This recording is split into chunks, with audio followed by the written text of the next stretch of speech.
Now the elders are assembled, and Enoch got the whole assembly before him, and came and bowed down and kissed Enoch, and were showing him honor, and said to him, "Our father Enoch, blessed of the Lord, the eternal ruler, and now bless your sons and all the people, that we may be glorified today before your face. For you shall be glorified before the Lord's face for all time.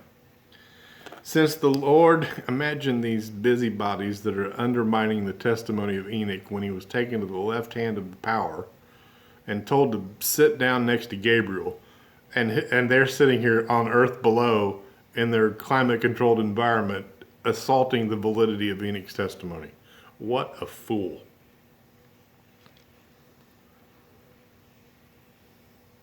For you shall be glorified before the Lord's face for all time, since the Lord chose you rather than all men on earth, and designated you writer of all of his creation, heavenly scribe, visible and invisible. There it is again. And redeemed of the sins of man, and helper of your household. And Enoch answered all his people, saying, "Hear, my children, before that all creatures were created, the Lord created the visible and invisible things." Great detail discussed about that earlier. "And as much time as there was and went past, understand that after all," this is important as it pertains to timekeeping. Very, very important. Pay attention to the prepositions. "Understand that after all he had created man, after that he had created man in the likeness of his own form," invisible and visible, "and put into him eyes to see," hashtag eyes to see, hashtag ears to hear, "and a heart to reflect, and intellect wherewith to deliberate. And the Lord saw all man's works, and created all his creatures." And then watch what he does. "And he divided time." Here's a preposition. "From time he fixed years." So he's got this thing called time, and from time he begins an interval called a year. And from years he appointed the months, the Kodashim. And from the months he appointed the days, and of days 7, or cycles of 7. So the largest parameter is years, and then within that parameter, the months and the sevens, not the year subjected to the 7, principally. "And in those he appointed hours, and measured them out exactly, that a man might reflect on time, and count years and months and hours, other alterations, their beginning and end, that they might count his own life," that a man might count his own life. I mentioned this earlier.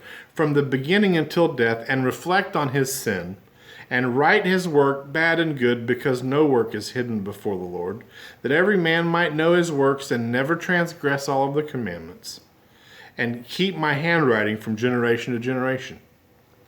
When all creation, visible and invisible, as the Lord created it, shall end, then every man goes to the great judgment." Now see, this is the duration of time discussed in the Olivet Discourse in Matthew chapter 24, that no man can know the day. It's not appointed unto man.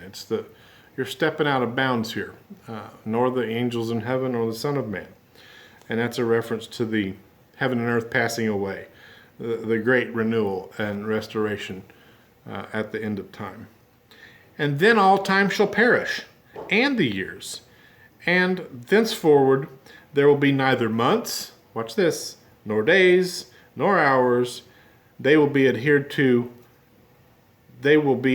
together, and will not be counted."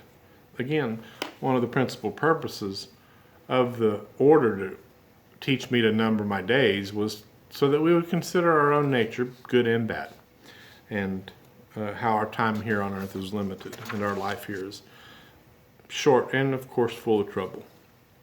"There will be one age, and all the righteous who shall escape the Lord's great judgment shall be collected in the great age. For the righteous, the great age will begin, and they will live eternally. And then, too, there will be amongst them neither labor, nor sickness, nor humiliation, nor anxiety, nor need, nor brutality, nor night, nor darkness, but great light. He'll wipe away every tear. And they shall have a great indestructible wall, and a paradise bright and incorruptible. For all corruptible things shall pass away, and there will be eternal life. Enoch instructs his sons and all the elders of the people how they're to walk. And now, my children, keep your soul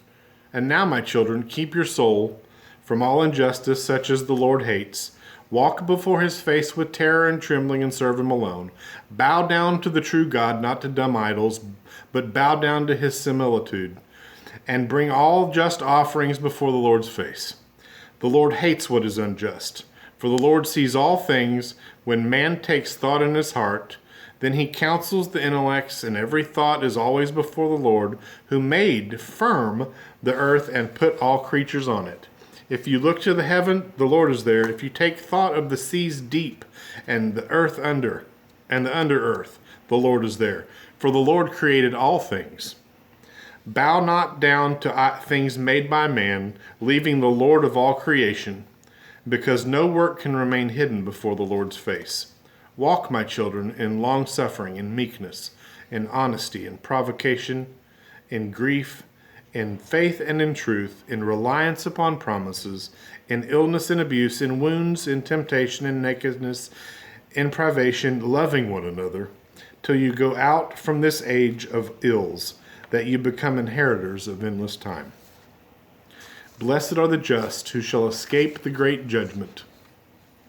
For the day shall shine forth more than the sun sevenfold. For in this world the seventh part is taken off from all: light, darkness, food, enjoyment, sorrow, paradise, torture, fire, frost, and all other things. He put all down in writing, that you might read and understand.